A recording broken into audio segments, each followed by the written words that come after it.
Chrissy says it, so you don't have to. Welcome. Now, this is the thing. In my opinion, John Cena basically is going around what Chris had asked him. You talking about Austin leaving and The Rock fighting in the airport or something. You talking about Brock Lesnar. It had nothing to do with what that man asked him. He know that his heel turn was a piece of shit. It was for a cheap pop, and that's really what it is. And I think he's being very careful with his answers versus just being out with it and saying, hey, look, it was no real plan. I don't know what they was going to do because we all saw it unfold in real time. And I think versus him being honest with his fans and kind of giving us that much, because I hate when people try and play with my intelligence. I hate that. Like, don't try to make it seem like we didn't see what we saw and you're trying to be nice about it and be coy and go around the question. Bottom line, The Rock didn't want to be involved. Travis Scott and WWE cut ties with each other. You know, be honest, be upfront with what happened because we all saw it. You supposed to be uh honesty, loyalty, and all of that, and you can't be out with really what happened with this heel turn. It was terrible, and it's okay. So I really didn't watch the John Cena's interview because it was all a bunch of bullshit. That's why I didn't watch it. If you're not gonna go on a podcast and be truthful, because technically that's what it's for, you know, to give us the juicy details, there's no point in watching it. That interview is cringe. And it's cringe because John Cena is not being honest about what happened. He don't want to peel back the curtain, but the curtain has already been peeled back because, like I say, we saw this mess unfold in real time. Triple H had no real plan. And this is my thing. If you are a good booker, you should be able to come back from it. If you can't go down this way, then let's try and do something else. They didn't have no plan. It just kind of seemed like they was going in real time, changing things on the fly or making decisions on the fly. And this is a reflection of where the creative team is in WWE right now. It is really bad. Triple H is, yeah, we are in December of 2025. This man had a whole year to create something that was undeniable, phenomenal, something that was interesting to the fans. It makes people come back week after week. He did not do anything from January to December so far. We had a whole shitty year. And that includes John Cena's heel turn with no premise.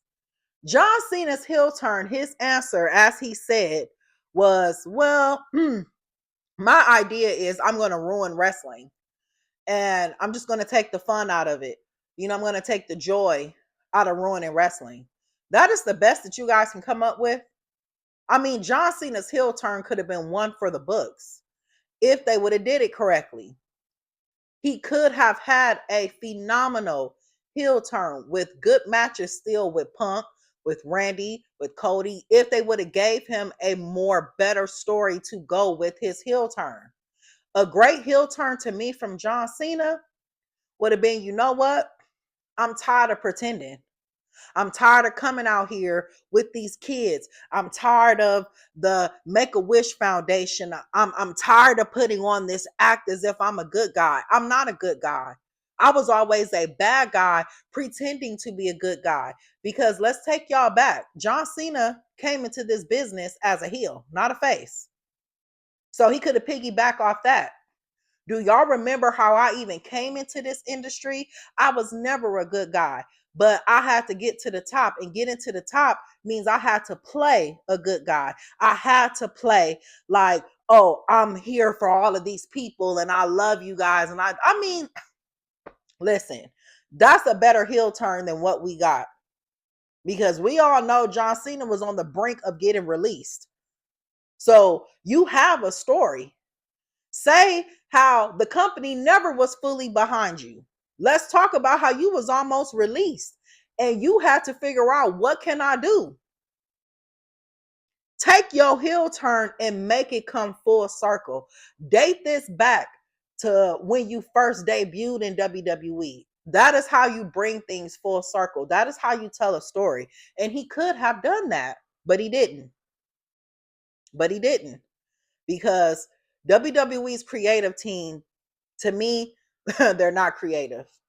Triple H is not he don't know how to be innovative. He does not know how to really tell a story, and John Cena's heel turn was a product of that.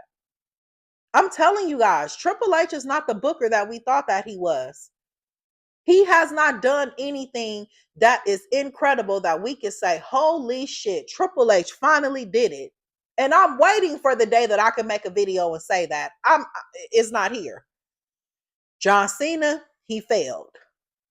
Roman Reigns, he's failing. Cody, he's failing. Triple H is not really producing any new stars. He can't even send their main star, their last real drawer, out with a bang. He couldn't do it. This is what we have, you guys. So, unfortunately, this is where we are. I don't really have much to say about it because it ain't that much to say.